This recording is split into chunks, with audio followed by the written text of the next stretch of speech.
Welcome everybody, here's your Strategy Wolf and welcome back to Strategic Command American Civil War in our play-by-mail match versus LCanidestroyer, our rematch where I'm playing the Union side. We are in our 7th turn. Recently, I was a little bit worried about the situation in Kentucky, even though it looks kind of nice right now, diplomatically speaking. Apart from this, also the situation in New Mexico was a little bit worrisome, but in general we were still ramping up our forces, getting in position, and pushed a little bit into over the Potomac already, so it's going to be interesting to see how the enemy reacts. Also next to the silver mines in southern Missouri there, we tried to encircle an enemy brigade, so let's see if the enemy can do anything about it and watch the replay together.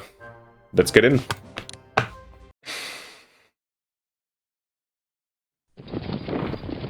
Okay, enemy seems to trying to clear here the remaining forts here in the Indian territory. Okay, here she retreats.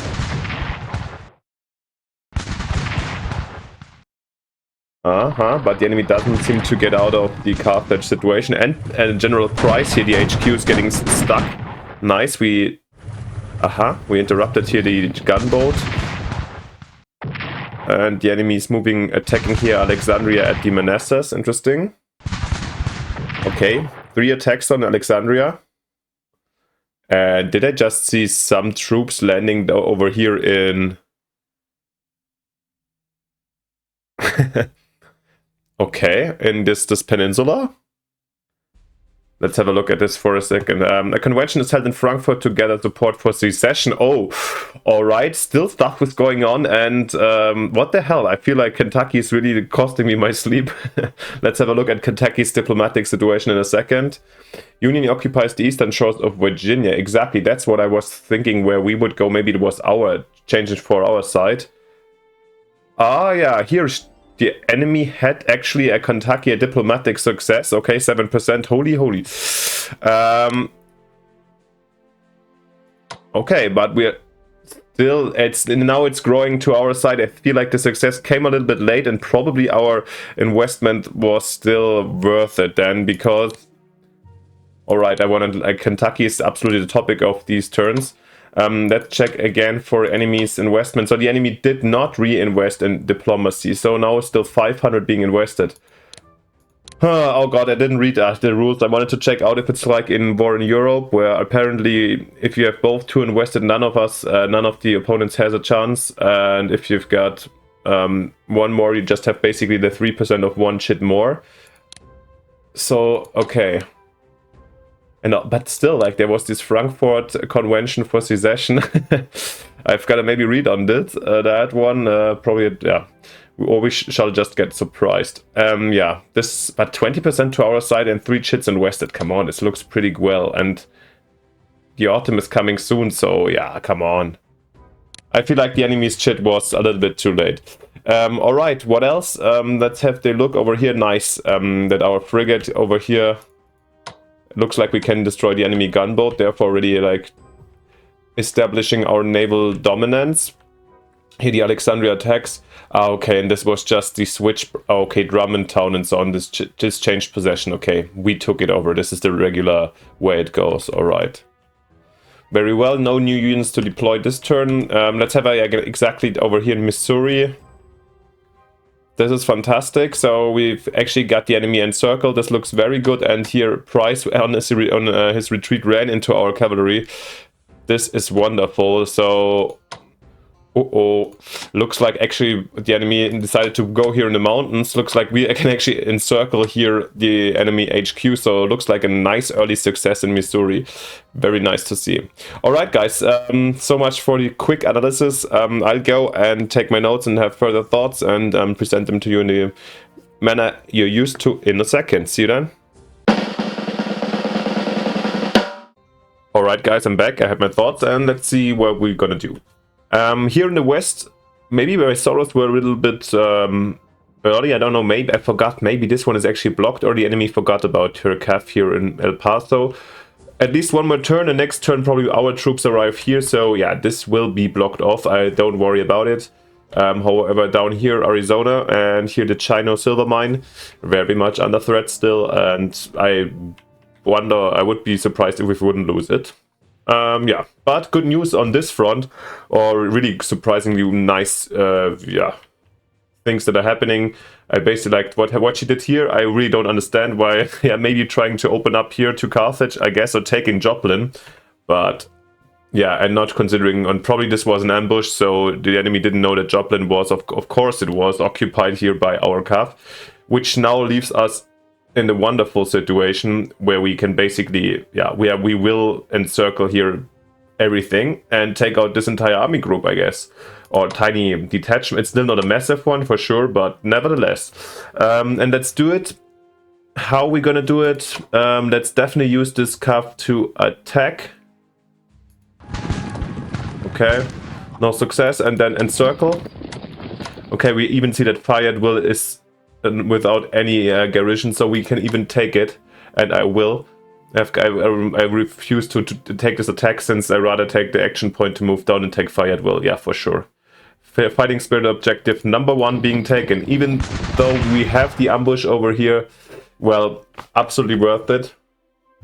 And price and HQ cut off and brigade cut off. Yeah, they're at supply 1 at the moment, but I feel like we can definitely siege them down. I will reinforce here the just thinking about how we're gonna do it optimally. Yeah, I will reinforce this regiment with 5. Then we definitely need to make sure that Price can take Joplin this next turn as well, so we go in here. Let's go down a little bit further. Yeah, so Price and Carthage, I mean, they can join, but nevertheless this is going to be sieged down in the end. You guys over here take Springfield, and the question is, shall we rather go down south or help taking out these guys? Maybe I'll try. I think, yeah, we can afford trying to take them out this turn, and maybe then I'll shuffle a regiment back here. I want to keep them under pressure. I don't know about Peace Ridge, if they can get into here. Well, but taking Fayetteville was absolutely wonderful, and this is worth the action, even if we lose this brigade. I mean, there's supply even, and we can somehow maneuver out or so. There was like the enemy's native units and this brigade were bound over here, so they can't get involved over here very quickly. So very nice situation in southern Missouri, especially with the Price HQ being trapped. I mean, an HQ is 360 MPP, so pretty expensive. And of course, Mr. Freeman here has to follow, following this road down here. And yeah, the next nice situation here in in Missouri, I mean, or I assume it could be nice. So the enemy, we ran into the enemy ambush, and the enemy ran in our ambush. This regiment is very hurt, and we can't do anything, but the enemy is just... Since the enemy is kind of thin so far, I kind of wonder if there's anything in the back. So I risk it, move up, and yeah. Looks like once again I'll be able to encircle an enemy unit. Yeah, and she will not be able to escape. Next turn, 0 supply, so 1 move, or either here. If there's no relief coming from Popular Bluff, no chance. And in this direction I'll also just reinforce these dudes. Back to 10, so very nice, another brigade trapped. And actually I'll walk in this regiment as well to make sure, or give some extra security. And yeah, these guys... I wanted to move them over here to Cairo, right? Yeah, but for the moment they deserve us here pretty well, I would say. Protecting our supply lines, I would say, yeah. I mean, if they move up here, we have this supply. No, actually, then just protect the entire encirclement here.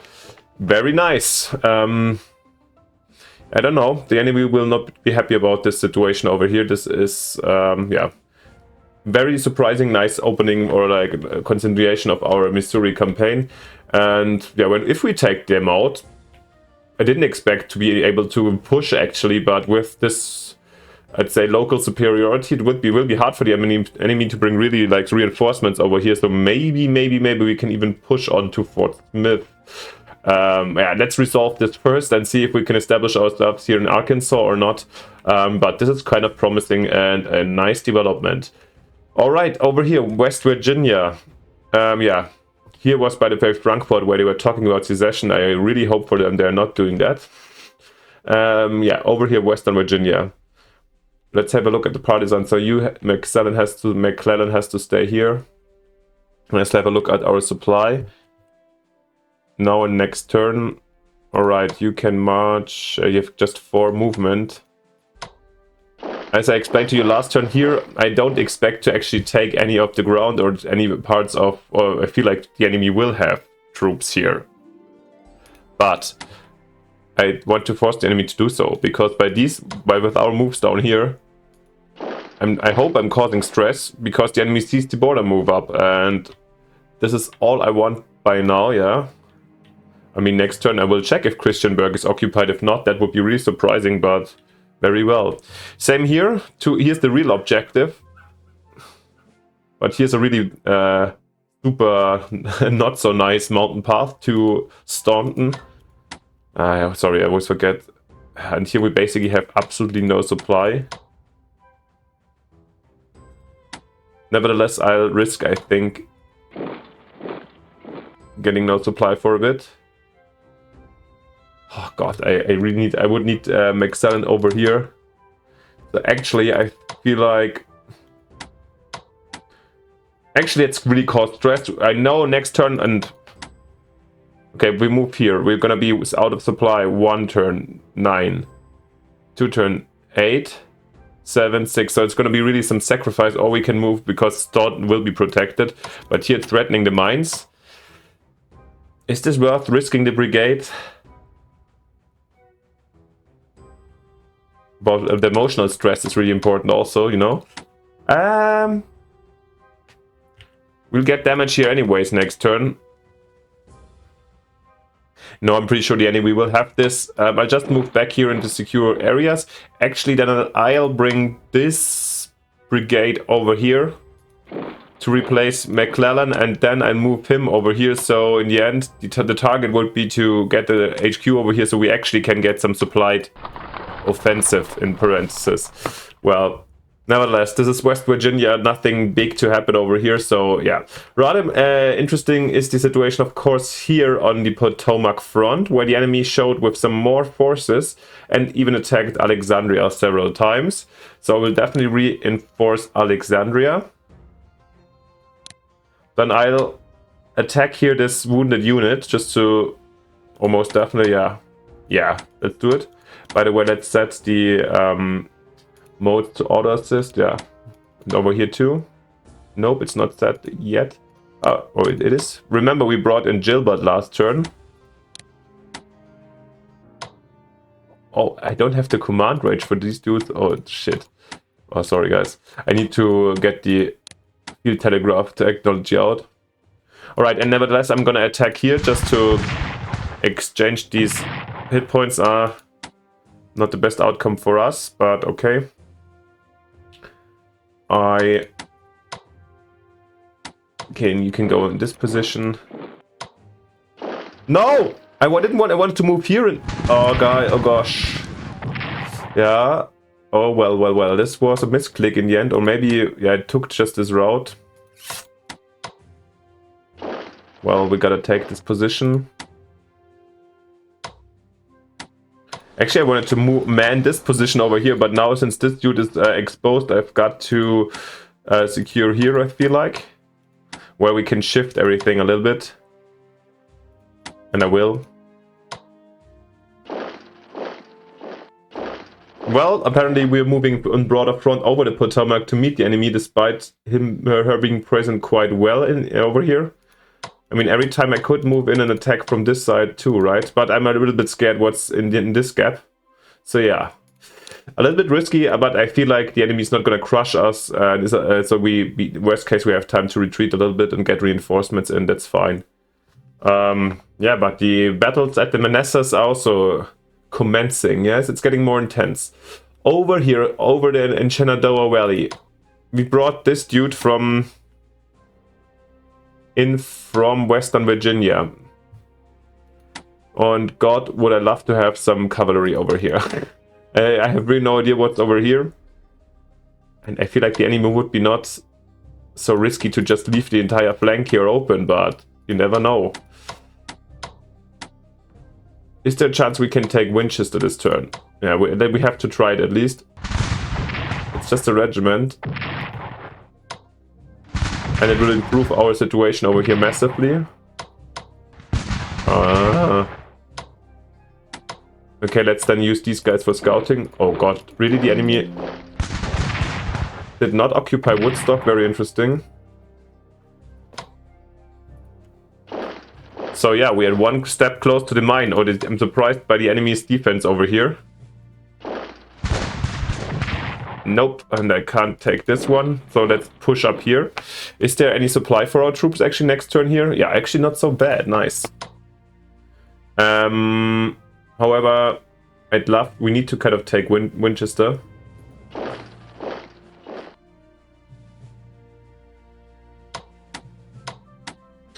We can move these dudes in, but I will, come on. Oh, I can, but they cannot attack anymore. This I should have counted, sorry guys. Anyways, this looks surprisingly promising up here.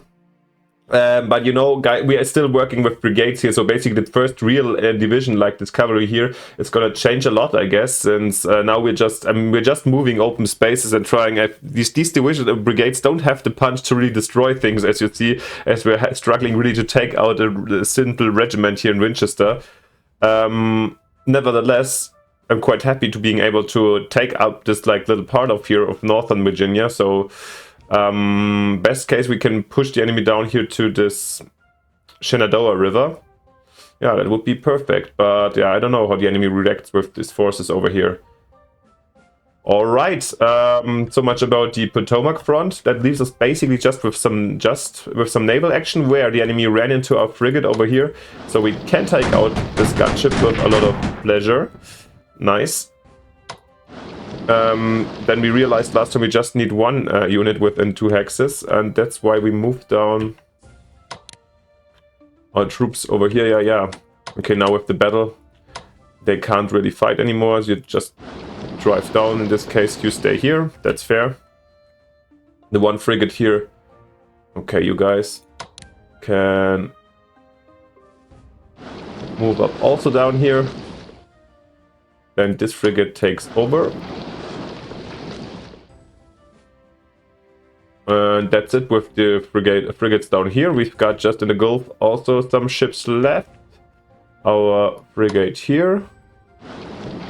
And the other 2 are already in position to block these hexes. Very nice. Perfect. So for us, I would say a very nice turn, apart from the event with Frankfurt. So let's just hope that we're still lucky, or not lucky, that I'm right and Kentucky remains with us. But we can purchase a lot, and we're done with research. And talking about Kentucky, yeah, I won't invest another time. We've got 3 chits. The enemy's a little bit, maybe she has 4 in there, because there was 1 200 investment for sure, right? Or yeah, if the enemy went crazy, I don't know, but we've got so much invested. I feel like this should be enough, and every turn and the chances get less and less, and my numbers are increasing by every turn if the enemy doesn't have a hit. So no, we won't invest. Let's have another look what the enemy invested into production last turn. Yeah, a lot. So 900, this must be basically, it's not going to be a little bit then more than 900, so not 3 divisions, but something big. So yeah, there's a lot to come. So I will also invest in the same dimensions. And I want to get out another cavalry division, since I definitely want more reconnaissance. This one probably for the Ohio River. So let's get the Blunt division out. And of course we need a fighting force, so let's get the Barlow and the Berry division out. Leaving us with 260. Perfect, I calculated correctly. So I'll get 2, because they're quickly built, cheap and versatile, good in attacking for the fortifications, and also nice for the blockade. I'm getting 2 more gunboats out. Without any special tech. No, without any. We're taking, this time I want to put some different names. We're taking the Pinola and the Pembina. Oh, Pontiac. No, we're taking the Pembina. I was already convinced about that one. Leaving us with exactly 60 MPPs. And yeah, we're gonna do something that we already did last turn. Over here,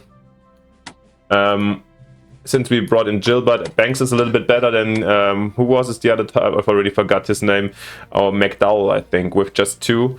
Nevertheless, I can only improve by 1, but since this is the main front, we're defending Washington over here, and it's an important front, I rather get the 1 more in. And let's have General Curtis is gonna defend Washington, exactly, and leading the Potomac Army here. Oh, and I can't afford it? I thought it was 60. Oh. Okay, then too much talking about that. Alright guys, so let's improvise. Can I do anything else with the 60? Doesn't really look like it. Diplomacy, there's no cheap one, right? Nope. Research, yeah, I don't want to spend anything in the submarines. Is there anything we need to modernize or we could upgrade, which we haven't done yet? Yeah, I mean, worst case, I don't mind. We'll just... Okay, you get engines. That's fair. It's fine not to have some leftovers, of course, but I always feel like every MPP that is sitting around for an hour, for a turn and not being used is a wasted one. So, not wasted, but you know, it's not as effective as the one that being used immediately, and therefore I'm happy to spend stuff, but looks like I can't, and I had checked out something wrongly. So, yep. That's it. So let's finish off the turn together and hope the very best. Let's see if there's some events incoming. We celebrate the capture of Fayetteville. So yeah, this is an amazing success. A mistake by the enemy over there. So the enemy is going to be quite angry about that, I guess. Sorry for her. And Union States Army Colonel Henry Bruton. Less than 50 miles from the Virginian border, one of our most important ports, the city of Baltimore is likely to be a tempting target for rebel forces should they cross the Potomac in strength. In order to reduce the risk of the city's capture, we can construct defense units to be named Fort Marshall inside the city. Construction will cost 100 MPPs divided between the following 2 turns, and any unit currently inside the city will be automatically moved to a nearby location. Note that while that improves the defense of Baltimore, its presence will prevent the port of Baltimore from being used to load units onto naval transports or unload them into the city, although warships will still be able to use the port for resupply and upgrades. Yeah... Notes, the deployment of a fort will inhibit a potential Confederate offensive aimed at Baltimore, so it's generally recommended that you say yes to this decision. However, the fort will be an obstacle to the use of Baltimore's port, forcing you to rely on Annapolis and Washington if you wish to conduct operations within the Chesapeake Bay, and so may prove detrimental if you intend to conduct significant operations against the Virginian coast. Historically, Fort Marshall was constructed throughout the summer and fall of 1861, ultimately proving to be unnecessary as no Confederate forces ever reached Baltimore. Yeah, that's also my kind of thinking. Baltimore.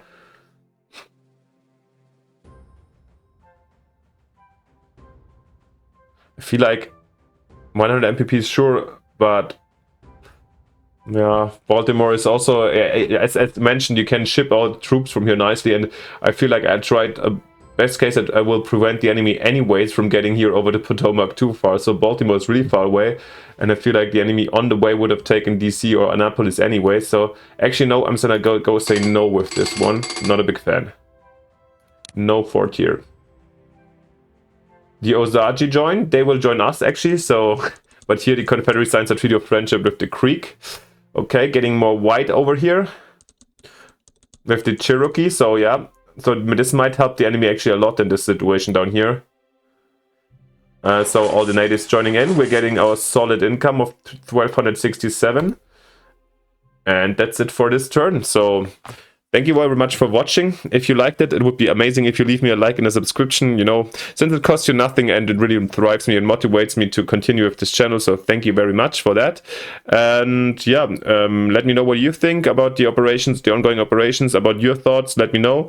And then I hope I just see you next time with the next episode. Bye. Your Strategy Wolf.